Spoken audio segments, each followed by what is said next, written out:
धन्यवाद बड़े भाई बाबूलाल मौर्य जी। आज बाबा साहब भीमराव अंबेडकर जी के 66वें परिनिर्वाण दिवस पर मैं सबसे पहले नमन करता हूं उन महामानव गौतम बुद्ध जी को, जिन्होंने अपनी विचारधारा से पूरे विश्व में शांति का एक पाठ पढ़ाने का काम किया और अपनी विचारधारा से विश्व को यह दर्शाने का काम किया कि युद्ध से कुछ भी नहीं जीता जा सकता है। युद्ध से केवल युद्ध जीता जा सकता है, लेकिन बुद्ध जी के विचारधारा से लोगों के दिलों को जीता जा सकता है। तो मैं उन करुणामयी महामानव गौतम बुद्ध जी को नमन करता हूं। मैं नमन करता हूं ज्योतिबा राव फूले जी को, जिन्होंने दलित शोषित अखिलियत समाज के लोगों को पढ़ने का अधिकार दिला करके, महिलाओं को पढ़ने का अधिकार दिला करके एक क्रांति लाने का काम किया। मैं ऐसे क्रांति पुरुष ज्योतिबा राव फूले जी को नमन करता हूं। मैं नमन करता हूं माता सावित्रीबाई फूले जी को, जिन्होंने सबसे पहले महिलाओं को पढ़ा करके ये सिद्ध कर दिया कि महिलाएं भी किसी से कम नहीं है। अगर इनको मौका मिला तो मिले, तो ये भी आगे बढ़ने में कभी कसर नहीं छोड़ेंगी। मैं नमन करता हूं फातिमा बेग जी को, जिन्होंने सावित्रीबाई फूले जी के कंधे से कंधा मिला करके उनका साथ देने का काम किया। मैं उन्हीं की विचारधारा को आगे बढ़ाते हुए संत कबीरदास, संत रविदास जी को नमन करता हूँ। मैं नमन करता हूँ सम्राट चंद्रगुप्त मौर्य जी को, जिन्होंने इस भारत में एक अखंड भारत को, खंड भारत को अखंड बनाने का काम किया। मैं नमन करता हूँ सम्राट अशोक जी को, जिन्होंने महामानव गौतम बुद्ध जी की विचारधारा को आगे बढ़ाने के लिए 84 लाख शिलालेखों में उनके आदेशों को, उनके बताए हुए नियमों को खुदवा करके पूरे विश्व में स्थापित करने का काम किया। मैं नमन करता हूँ महामानव, मैं नमन करता हूँ बाबा साहब भीमराव अंबेडकर जी को, जिन्होंने महामानव गौतम बुद्ध जी के विचारधारा को, सम्राट जी अशोक जी की स्थापित कलाओं को, उनकी विचारधाराओं को संविधान के रूप में स्थापित करके पूरे भारत के उन गरीब, मजलूम, अकलियत, दलित, शोषित, पिछड़े, अल्पसंख्यक लोगों को एक जीने का रास्ता दिखाने का काम किया और उनकी संरक्षा सुरक्षा के लिए संविधान लिख करके उनको सुरक्षा प्रदान करने का काम किया। मैं नमन करता हूँ मानवर कांशीराम साहब को, जिन्होंने अपने कर्मठता के आधार पर कन्याकुमारी, हिमालय से लेकर कश्मीर से लेकर के कन्याकुमारी तक साइकिल चला करके सोई हुई कौम को जगाने का काम किया। मैं नमन करता हूँ ललित सिंह यादव जी को, जो समाज में फैली हुई कुरीतियों को, आडंबरों को दूर करने का प्रयास किया। इस कार्यक्रम के आयोजकों को, जो विगत कई वर्षों से बाबा साहब के प्रति सच्ची श्रद्धांजलि अर्पित करने के लिए, उनकी विचारधारा को दूर दूर तक पहुंचाने के लिए एक कार्यक्रम का आयोजन करते हैं। मैं धन्यवाद देना चाहता हूं बाबूलाल मौर्य जी को, जो इस कार्यक्रम का सफल संचालन कर रहे हैं।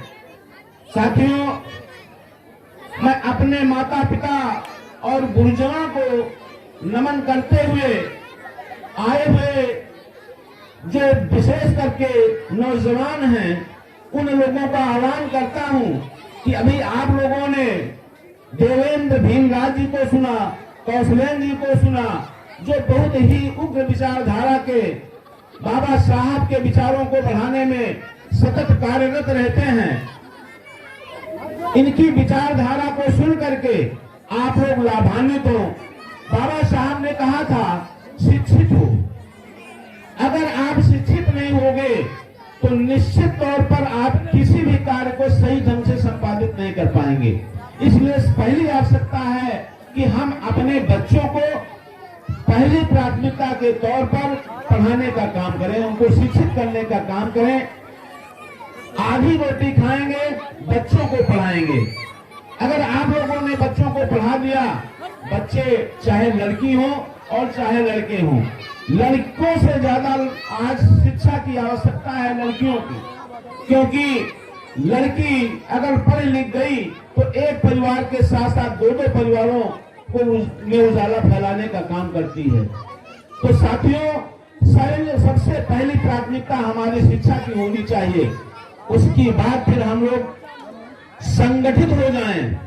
किसी भी कार्य को संगठन के माध्यम से करेंगे तो निश्चित तौर से वो कार्यक्रम हमारा सफल होगा। अगर बिना संगठित हुए कोई भी काम करेंगे तो उसमें तमाम बाधाएं आएंगी और आपका जो कार्यक्रम है, जो कार्य है, वो सफल होने में सफल नहीं हो सकता है। उसके बाद फिर संघर्ष बहुत जरूरी है।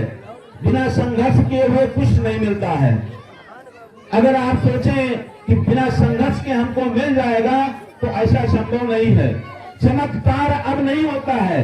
चमत्कार पहले हुआ करता था जब हम आप लोग पढ़े लिखे नहीं होते थे।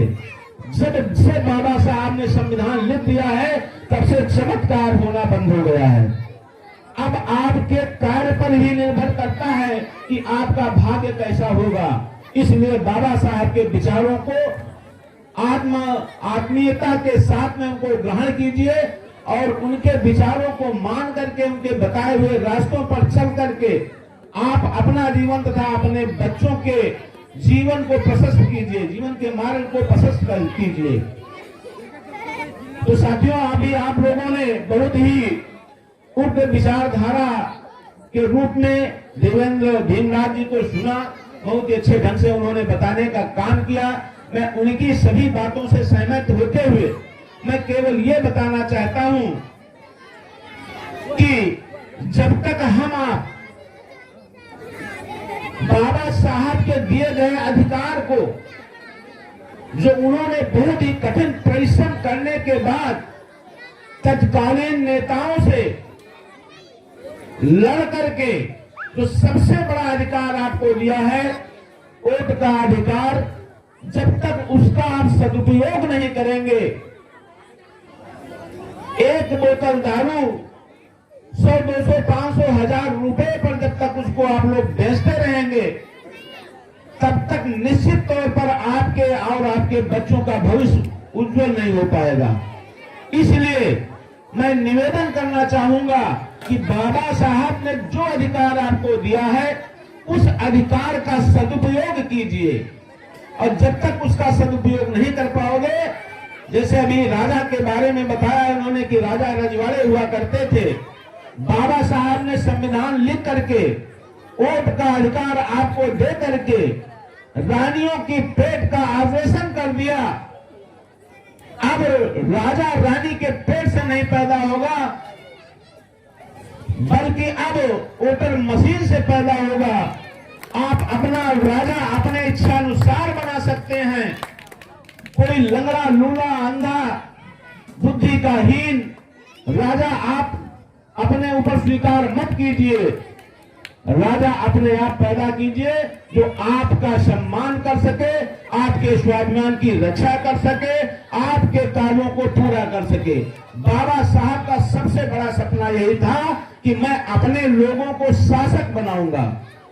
गणतंत्र का मतलब ही यही होता है कि जनता के ऊपर जनता का राज, और ये तभी संभव होगा जब हम संविधान की रक्षा कर सकते हैं। आज संविधान के ऊपर चारों तरफ से खतरा मंडरा रहा है।